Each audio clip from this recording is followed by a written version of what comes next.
What's going on, everybody? How y'all doing? I'm glad you came back. This is the Great Man Podcast, giving out tips today, making sure that you know how to survive in an emergency situation and making sure that you can thrive in any situation.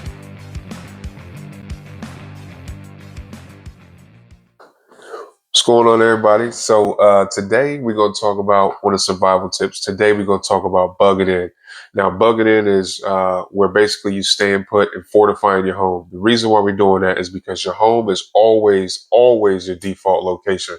And as a default location, we want to make sure that we are adequately prepared for whatever situation that we have to deal with. In order to do that, first up, you want to make sure that you have at least 2 weeks of food, regular food in the house, ready to use and ready to eat in case you have to stay in place and you can't go anywhere or access anything at the moment. You want to make sure you have at least 2 weeks worth of food that you can eat, cook, uh, and enjoy yourself with. So just like regular food, 2 weeks, but you want to have a stockpile of at least 6 months to a year of what I like to call non-perishable or extended shelf life food. Things such as like beans, rice, MREs, freeze-dried foods, etc. Aside from the food section, you want to make sure that you also have seeds that grow into sprouts, because if you are in an extended situation for months on end, you want to make sure that you have seeds that you can sprout, like tomatoes, other fruits and vegetables, because the body is going to need fresh fruits and vegetables, because that is what is optimal for you to be able to sustain yourself.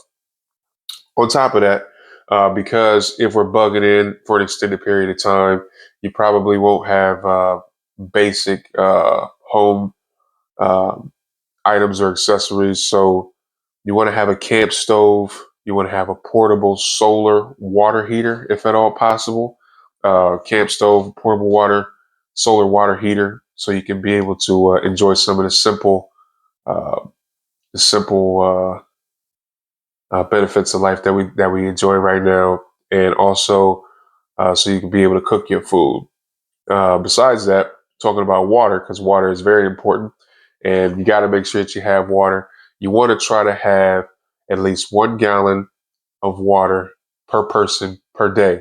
The reason why we say 1 gallon of water per person per day, because you'll be surprised how much water you actually use in terms of drinking water, in terms of showering, washing items per day. So you want to have at least 1 gallon of water per person per day. Now, that can actually take up a lot of room, and it can become kind of costly.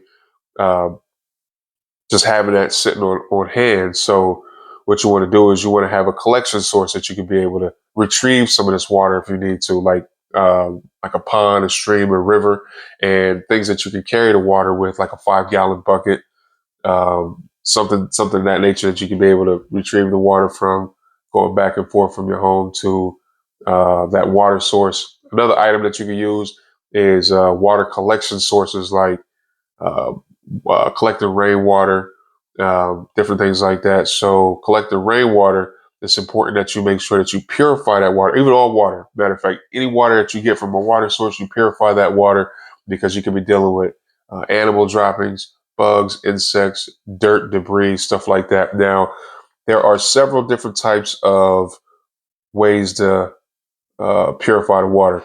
One thing that you can use to purify water that definitely works is pool shock.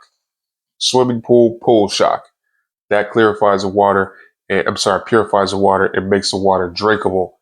Now, you won't be able to get dirt and things out of there using pool shock. However, there's other means of filtrating dirt out of there if you aren't able to get a water filter, like at a grocery store, a convenience store, something like that. Um, Besides the water purification, another thing that you need to be aware of is waste and sanitation. Waste and sanitation. Try to have you maybe some kitty litter on hand for like human waste. And if you have to get rid of human waste, you don't have any kitty litter, make sure you bury it, and you bury it away from your food source, like your growing foods, whether it be like your fruits and vegetables, herbs, and things like that. And also bury it away from your water source. And the reason why I say that is because you don't want to risk any type of contamination from um, bodily waste into your items that's supposed to be providing you with nutrients and sustenance. So you definitely want to avoid that. Um, Also, you want to try to avoid any leftover food that you have. Try to avoid leftover food, but if you cannot avoid having leftover food, try to recycle as much as you can that's left over and bury the trash if you need to. Do not burn it because burning it gives away your position. Also, provides a signal to others, letting them know that hey, something is over here that needs your attention, and they will come and investigate. So, um, speaking of which, that leads me to the next detail, which is important. This is security. Security, you want to definitely make sure that you have let's say about 100 yards of vegetation and things in the yard cleared so you can be able to see whatever's coming to you, whether it be a threat or anything. And you can be able to react accordingly because there'll be nowhere for anything to hide. At least 100 yards of vegetation clearing. Another thing that you want to do if you got a yard, you want to try to create false trails to redirect people away from your home, and that's important because you don't want people just to be able to walk up to your property. Now, if they walk up to your property, and let's say we're dealing with a situation where it's like a pandemic, like a lockdown for an extended period of time, months on end, and this may be something really serious, and you want to avoid people coming to the home, you can have like biohazard bags just sitting on the porch and just throw some dirty clothes in there, man. If you have it sitting on the porch, dirty clothes, somebody walks up to the porch and they see that, knowing that the pandemic we're dealing with, they probably are not going to want to attempt to even bother your home because of risk of an infection, something of that nature. You also want to make sure that all of your doors in the home are reinforced with deadbolt locks. Excuse me, reinforce them with deadbolt locks because um, the other kind of lock is easily compromised. So deadbolt lock is a little harder to manipulate and get through. If someone was to breach your property, you want to make sure that you have your water collection and your food storage separated. Have them in different places. You don't want to have everything sitting in one cache, easily accessible, and making you susceptible to being robbed.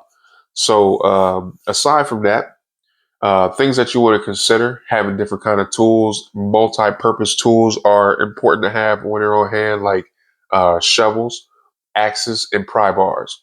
These are three things that can be used for different functions around the house. And also, if you needed to leave your default bug-in location at home, you can be able to take those with you, and they'll provide a lot of use when you're out on the go.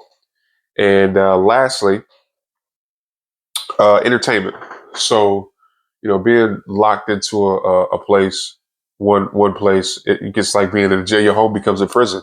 So you want to try to get your mind out of being locked down as best as possible. Keep yourself motivated, keep yourself occupied, and the best way to do that is to have books like playing cards, puzzles, different things like that. Just have more hand board games, different things like that, so you can be able to stimulate yourself in the absence of uh, of technology and things of that nature.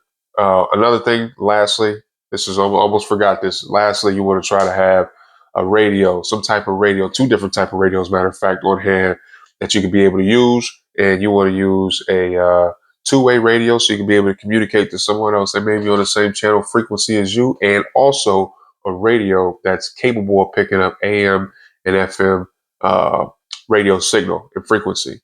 And preferably, you want to have a hand crank or solar powered radio for that function. And the reason why I say that is because in the event that you're unable or incapable of going to a store and picking up batteries, or we don't have any power or electricity, you can still be able to use those items um, seamlessly the without the support of batteries. So I definitely want everybody to make sure that you're careful out there. I want you guys to remember these tips for bugging in. There's things to think about. Obviously, this is not a foolproof plan. This is not something that is that's guaranteed 100% because wherever you are and whatever the situation is, it has to be altered and modified to best suit that and accommodate the situation that you're dealing with. So here at the Gray Man Podcast, I definitely want to implore you to use hops. And that means that we want you guys to train hard, train often, train properly, and train safely. All right? Until next time with the survival tips. Peace.